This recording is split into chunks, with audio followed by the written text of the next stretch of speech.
Hello friends, welcome to my YouTube channel CA Joy M. Today we shall discuss the GST amendments with effect from 17th December 2022. Hi friends, back again. There will be a series of GST related videos only क्योंकि 17 दिसंबर 2022 को मतलब कुछ दिन पहले last week में central board of indirect taxes and customs का meeting हुआ था जिसको जीएसटी काउंसिल मीटिंग बोलते हैं। उसमें जीएसटी में बहुत सारे चेंजेस आए हैं। एक दो तो मैंने डिस्कस कर लिया है, आज 3 चेंजेस और डिस्कस करते हैं। सबसे पहले GST registration. When you go for GST registration now, along with your biometric authentication, जो कि अभी आधार ओटीपी वगैरह से वो सब ऑथेंटिकेशन करते हैं डायरेक्टर्स, प्रोप्राइटर्स या पार्टनर्स का, what ever entity you have, उसके साथ अभी जो पैन में permanent account number, pan card लेते वक्त जो फोन नंबर और मेल आईडी दिया था उसका भी ओटीपी रिलेटेड वेरिफिकेशन अभी होगा। इसका पायलट प्रोजेक्ट गुजरात में लॉन्च किया गया है अभी मंडे से। पूरे इंडिया में शायद नेक्स्ट ईयर फरवरी या मार्च में रोल आउट हो जाएगा। इसका मतलब है जब आप जीएसटी रजिस्ट्रेशन लेने जाएंगे तो आपका पैन का भी वैलिडेशन होगा। पैन में जो मेल आईडी और फोन नंबर दिया है वो दोनों पे ओटीपी जाएगा अलग अलग, वो ऑटोमेटिकली ऑथेंटिकेट करना पड़ेगा जीएसटी रजिस्ट्रेशन के वक्त जीएसटी पोर्टल पे। So keep this in mind. For now, it is on a pilot project basis in the state of Gujarat only. ये आगे जाके लागू होगा। अब इसका जो इफेक्ट है ना, मार्च 31 तक आपको पैन आधार लिंकिंग करना पड़ेगा, नहीं तो 1 अप्रैल से आपका पैन इनवैलिड हो जाएगा। लिंकिंग का फीस अभी है 1000 रुपए, 500 रुपए था, अभी 1000 है। वो पे करके आपको आधार और पैन लिंक करना पड़ेगा, नहीं तो 1 अप्रैल से आपका पैन इनवैलिडेट होगा। तो अभी अगर आपने पैन इनवैलिडेट करवा लिया अपना, लिंकिंग नहीं करवा के आधार से, तो 1 अप्रैल से जब आप जीएसटी रजिस्ट्रेशन करने जाएंगे तो पैन का फोन नंबर और ईमेल ऑथेंटिकेट हो नहीं पाएगा क्योंकि पैन इज इनवैलिड, तो आपको जीएसटी रजिस्ट्रेशन भी नहीं मिलेगा। So keep this in mind, it's a very important change. अभी तो गुजरात में लागू है, 1-2 महीने में पूरे इंडिया में आ जाएगा।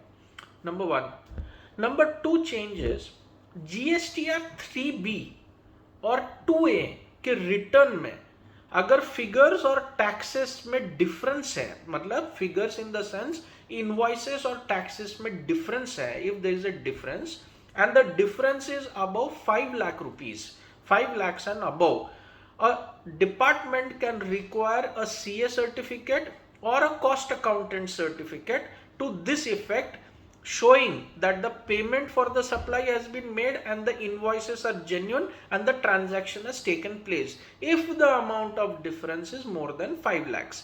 This is a prospective change, मतलब अभी लागू होगा, अभी लागू है rather जनवरी महीने से। So this is the second change. Third change is ITC का रूल थोड़ा सा ट्विक कर दिया है। आपने कोई सब फैक्ट्री से या कोई एंटिटी से 100 रुपए का चीज खरीदे, उस पे समझ लीजिए 5 रुपए आपने जीएसटी पे किया, 105 रुपए का पेमेंट कर दिया। 5 रुपए जो जीएसटी पे किया है उसका सेट ऑफ आपने ले लिया है। पर अगर वो पर्सन जिसको आपने पे किया है उसने अगर ये 5 रुपए नहीं चुकाया 30 सितंबर के अंदर, मतलब फाइनेंशियल ईयर का एग्जाम्पल लेंगे तो फाइनेंशियल ईयर 21-22 का ऐसा कोई ट्रांजैक्शन, आपने तो 5 रुपए पे कर दिया उसको 100 रुपए के साथ और गुड्स ले लिया, 5 रुपए का सेट ऑफ ले लिया। अब अगर 30 सितंबर तक, वित्तीय वर्ष 21-22 का 30 सितंबर तक वो 5 रुपए का भुगतान या पेमेंट गवर्नमेंट को नहीं करता है तो 30 नवंबर के अंदर आपको ये आईटीसी रिवर्स करना पड़ेगा। मतलब मैंने पे किया वो 5 रुपए, मैंने आईटीसी लिया पर वो आईटीसी रिवर्स करना पड़ेगा। ये रूल था, एक पहले के वीडियो में मैंने डिस्कस किया हूं। But now the small changes, if the supplier pays it later then you can again reclaim the input tax credit. पहले आपसे ही वसूलते थे, but first you have to reverse it by 30th November. Debit या credit note issue करने का या liability का reversal करने का वो जिसको आपने पे किया उसका टाइम है 30th नवंबर। फाइनेंशियल ईयर 21-22 का 30th नवंबर है, मैं ये एग्जाम्पल दे रहा हूं। क्योंकि और एक छोटा सा एक पॉइंट है बीच में डाला है। तो वो 5 रुपए जो पे किया, वो सप्लायर, वो फैक्ट्री ने अगर वो 5 रुपए 30 सितंबर के अंदर पे नहीं किया, तो आपको जिसने सेट ऑफ लिया है 30 नवंबर के अंदर वो आईटीसी रिवर्स करना पड़ेगा without any penal provisions and all. Okay, पर इसमें अमेंडमेंट क्या है? फिर अमेंडमेंट ये है कि अगर वो फैक्ट्री ने बाद में जाके आपको 5 रुपए वो पे कर देता है गवर्नमेंट को, तो आप वापस वो आईटीसी रिक्लेम कर सकते हैं। So this is a very good thing. पर ये फाइनेंशियल ईयर 21-22 का कोई काम का नहीं है, मैं तो एग्जांपल दे रहा था। This is a prospective change, मतलब अब भी लागू होगा जनवरी महीने से। So keep this 3 changes in mind while doing your GST work. Tomorrow we will discuss the GST offenses and decriminalisation of offences. वो भी काउंसिल में 2-3 चीजों में चेंजेस किया हुआ है। So 3-4 videos will be related to GST. Hope this video